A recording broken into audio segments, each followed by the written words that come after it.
El nombre de desocupats a l'Hospitalet es troba per sobre de les 12.000 persones. Al novembre l'atur s'ha estancat i només ha pujat en 14. Per parlar sobre aquestes dades de l'atur i també d'altres qüestions, avui ens acompanya a l'espai de l'entrevista la Rosa Fiol, que és directora general de l'Associació Empresarial de l'Hospitalet i el Baix Llobregat. Bona tarda i gràcies per atendre'ns. Bona tarda. Estem gairebé ja a finals d'any i a l'Hospitalet hi ha 12.200 persones a l'atur. Al novembre aquesta xifra gairebé no va variar. Quina és la valoració que en fan des de l'EBA d'aquestes dades? Bueno, nosaltres pensem que l'Hospitalet té un gran dinamisme econòmic i sort en té, no?, d'aquest dinamisme, perquè realment és el que fa que l'atur estigui bastant controlat. Tot i així, puc dir que des del pacte local ens preocupa molt perquè és un atur una mica estructural, no? Un atur que ja portem de molts anys i que ens agradaria poder treballar d'una altra manera. Crec que ara, amb els nous programes del Servei d'Ocupació de Catalunya, les estratègies territorials, crec que podríem fer com una labor més pormenoritzada i adequada a lo que és l'Hospitalet, intentant conèixer molt més les circumstàncies d'aquests 12.000 treballadors aturats i sobretot aquells que són de llarga durada, no?, que són els que tindria que preocupar-nos més i tindríem que treballar molt més per intentar inserir-se, perquè al final l'important és la feina, que tothom aconsegueixi tenir una feina per poder-se mantindre i tindre un projecte de vida. Pel que fa a la pujada de l'IPC en aquest 2022 es troba en el 6,8%, pugen els preus dels aliments, però també en aquest cas el preu de la llum i l'electricitat, que és el que més afecta a part de les famílies també a les empreses, sobretot aquell sector de la indústria. Aquesta situació com està afectant a les empreses i quins són els reptes que s'haurien d'abordar? Realment s'ha de dir que aquest any ha sigut un any molt complicat. Ja portem des que va esclatar el tema de la pandèmia.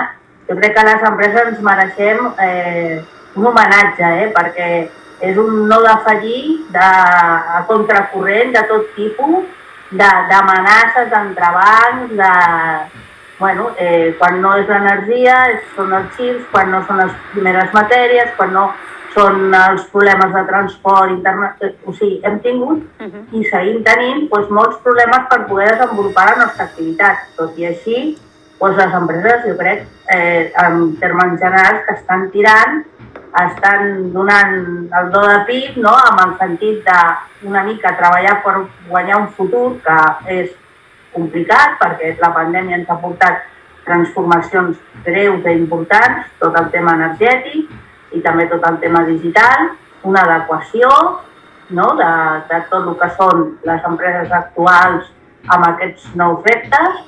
I aquí estem, no perquè no hi hagi problemes, perquè problemes jo crec que cada vegada n'hi ha més, però així i tot se segueix treballant, se segueix empenyent i he de dir que hi ha una dada molt negativa i és que malgrat tots els problemes i totes les dificultats que tenim, que són moltes i que no són inventades, creiem que el que no és de rebut és que segueixi augmentant dia a dia la pressió fiscal, no? Estem arribant a uns límits de pressió fiscal tremendos, això ens resta en competitivitat i a més el que pensem és que en un any com aquest que el govern ha tingut un increment fora de pressupost del que són els seus ingressos impositius, que ja n'hi ha prou, no? I ho dic no solament pel govern central, també ho dic pel govern autonòmic, ho dic pels governs locals, no? Han de comprendre que no són moments per seguir augmentant la pressió fiscal, sinó tot el contrari. I per això demano una mica un reconeixement, un homenatge des de la més microempresa, aquell treballador autònom, a la més gran empresa que totes, en la seva mida i en el seu àmbit, estan lluitant, deixant-se la pell. Quan dic l'empresa, dic totes que componen l'empresa, que vol dir tots els treballadors directius i els propietaris, no? Tots a una, perquè els moments són molt complicats, molt complexes, molt corals i tothom està donant el do de pit. I ja per acabar també li volia preguntar sobre aquest pla pilot per implantar la setmana laboral de 4 dies a la indústria que ha anunciat el govern espanyol. Es posarà en marxa aquesta setmana i podran acollir-s'hi petites i mitjanes empreses del sector industrial que rebran fins a 150.000 euros per finançar els costos salarials que el canvi els pugui suposar. Què li sembla aquest pla pilot, aquesta prova, i si creu que instaurar aquesta setmana laboral de 4 dies és factible a la realitat actual? Doncs miri, jo, esclar, en altres països on s'ha intentat també implantar, s'ha fet reduint les hores. I llavors, per tant, també reduint els sous, no? Un treballa menys hores, doncs cobra menys. O fent les hores del divendres repartides de dilluns a dijous. I s'ha fet principalment en sectors que són de serveis. Aquí resulta que és tot el contrari. Aquí resulta que es tracta de treballar menys, cobrar el mateix i a sobre dins de la indústria.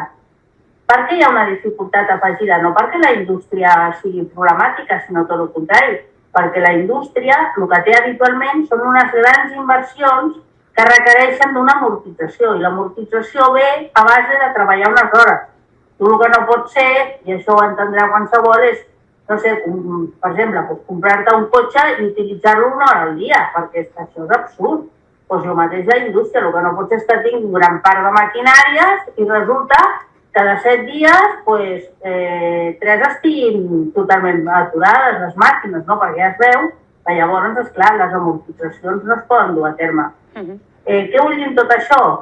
Que, home, és començar una mica la casa per la teulada. Jo hagués començat d'una altra manera, copiant més el que hem fet altres països i ja dic, i per sectors on és molt més fàcil, no? Ara, això és traduït, és treure-li competitivitat a les empreses. Per què? Perquè suposa que tenen uns costos molt més elevats. Treballen menys hores, la càrrega salarial és la mateixa, poden amortitzar menys les inversions, amb la qual cosa ja es veu que anem a una falta de competitivitat, no? Jo no ho veig malament i crec que és una tendència i que segurament s'acabarà implantant, però justament en la indústria el tema és complicat per lo que he dit, no? De la gran inversió en maquinàries. En canvi, en altres sectors on no hi ha aquesta inversió, com puguin ser serveis o altres, potser és molt més factible, no? I a més, sempre i quan, això, o repartim. Si no volem baixar sous, hem de repartir les hores als 4 dies. I si no volem repartir aquestes hores, hem de baixar els sous. Llavors, no sé, qualsevol altra cosa va molt forçada la seva aplicació, crec jo. Per què? Perquè, a més, són moments molt complicats. El comerç també ho està passant malament, per exemple, no? El sector serveis també ho està passant malament. Qui no ho està passant malament? Perquè qui no té un increment desmesurat de despeses o energètiques o del tipus que sigui, no? Llavors, en aquests moments, intentar això, és una tendència, sí, ja veurem com es va imposant tot plegat i a veure com es reubica tot. Exacte, i amb una mica de racionalitat, no? Doncs Rosa Fiol, directora general de l'EVA, i com sempre, moltíssimes gràcies per atendre'ns i seguirem parlant d'aquestes i altres qüestions en una altra ocasió. Que vagi molt bé i bones festes.